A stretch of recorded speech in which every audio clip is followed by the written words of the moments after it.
Мир вам, братья и сестры! Вот клиночек куем.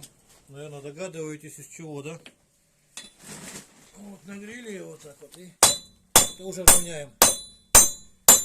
Я вот именно присел сейчас специально, чтобы видеть контур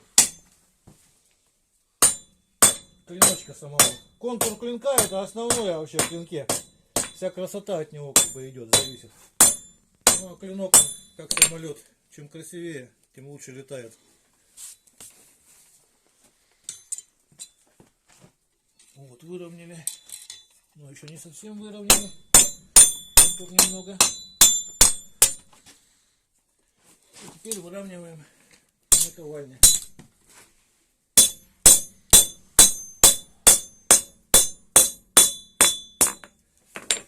Где остыло вот черное, там старайтесь не бить, потому что может трещина сделаться. Только по горячему. Ну вот, примерно так. Всего самого доброго. До свидания.